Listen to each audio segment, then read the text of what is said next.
For almost 60 years, boxing fans have questioned the Phantom Punch, boxing's most controversial knockout. One theory says Sonny Liston's involvement with organized crime and the mob got to him, that Liston owed money and he couldn't pay.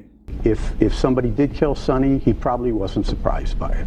Why would they have killed him? Another claims something darker, that members of the Nation of Islam kidnapped Liston's wife and son and told him, "Lose or you will never see them again." Sonny Liston's wife and child were being held against their will. Most recently, Khalil Ali has claimed Liston was actually ordered to win, and when he didn't, it cost him his life. They took him out. That's the way it goes in the gangster world. Multiple theories, and only one man ever knew which one was real, and he took it to his grave. Before the first bell, chaos had already set. The fight was postponed after Ali suffered a hernia just days before the original date. Suspicious timing on its own. The originally scheduled rematch was set for November 16th, 1964 in Boston, and Sonny was in the best shape of his life. And Ali got the hernia 3 days before. Then, with weeks to go before the rescheduled bout, Massachusetts pulled the promoter's license over their ties to organized crime, forcing the entire event out of Boston. And the new host, Lewiston, Maine. They crammed everybody into a local hockey arena. The strangest theory came from a friend of Geraldine Liston, Sonny's wife. According to that account, the Nation of Islam had threatened Geraldine and the couple's son, telling Sonny he had to throw the fight or he'd never see them again. But the fact is that Sonny Liston's wife and child were being held against their will. They were kidnapped by the black Muslims who told Sonny, if you want to see them again, you have to lose this fight. And here's the backdrop that made that threat believable. There were fears that loyalists of Malcolm X were coming for Cassius Clay, who was not known as Muhammad Ali at the time. In revenge, Ali had publicly sided with Elijah Muhammad after Malcolm X's break from the Nation of Islam. 3 months before this fight, Malcolm X was gunned down in New York, and the men convicted of his murder were Nation of Islam members. That left Ali wearing a target, whether he'd earned it or not. That Muslims that were loyal to Malcolm were coming to Maine to assassinate Ali. And Sonny believed him. Ali believed him. So by the time Sonny Liston and Cassius Clay actually stepped into the ring in Lewiston, Maine, almost nothing about this fight was normal.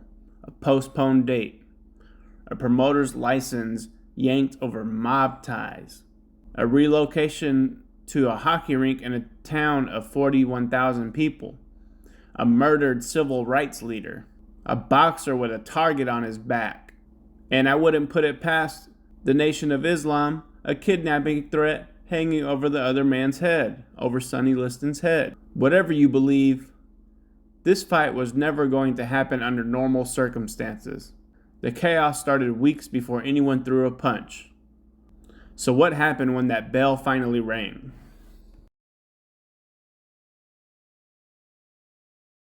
Only 2,434 fans showed up that night. One of the smallest crowds for a heavyweight title in decades. Ali was never really known as a knockout artist. Ali was not a puncher. Please believe me. I've got it on tape. Ali was not a puncher, and I know he wasn't. He was a lightning-quick counterpuncher. He'd pester you with his jab, dance around, make you miss, play the mental warfare game, wear you down with speed and elusiveness. He was never known as a one-punch knockout guy. So 1 minute and 40 seconds into round one, Liston throws a jab, Ali leans back, plants his foot, and fires a short right hand. The punch happened so fast, many at ringside didn't even see it happen. He was pulling back, he was on his toes, and it was a 6-inch punch. Now a 6-inch punch, properly situated from a good fighter like Sonny Liston, could knock somebody down. But Sonny dropped his left hand, and he was inviting the punch. And Liston, a man notorious for his toughness, a guy who'd never been knocked down in his career, rolled to the canvas. None of this added up. Liston sort of collapses and then rolls onto his back and rolls again. Sports writer Jimmy Cannon, sitting front row, said the punch looked like it couldn't have crushed a grape. When Ali walked back to his corner, he told his cornerman, he laid down. Referee Jersey Joe Walcott doesn't start a count. He can't get Ali to the neutral corner. Ali's standing over Liston, screaming at him to get up, telling him no one would believe it. Just chaos in the ring. By the time the timekeeper has to shout across the ring that Liston's already been down past 10 seconds, the fight is basically decided by confusion, not by rule. Look, I don't care whose fault. It wasn't Liston's fault. He did not know what count it was. And he intended to arise. And he proved it by arising, and he did resume fighting. 1 minute, 56 seconds into round one. Ali wins by knockout.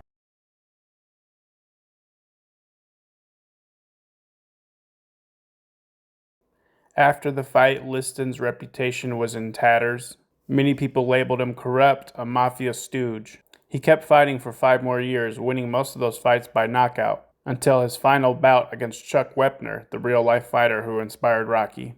So the idea that Sonny Liston was some washed-up fighter when he was fighting Ali doesn't really hold weight because he won every fight after that. A fighter who's finished doesn't keep knocking people out for 5 more years. And just 6 months after the fight against Chuck Wepner, Sonny Liston was found dead in his Las Vegas home. Officials said he overdosed on heroin. But here's the problem.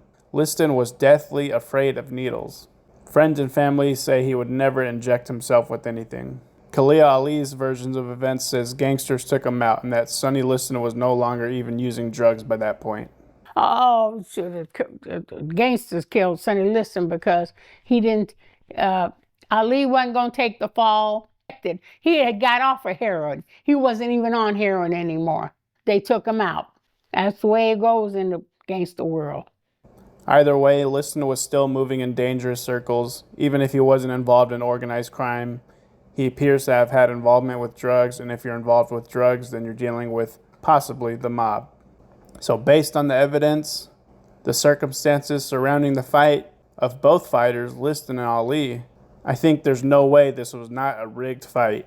Many people say that punch was just a nice shot by Ali and it would have knocked anybody out. I don't believe it. So nearly 60 years later, nobody has proven it was real either.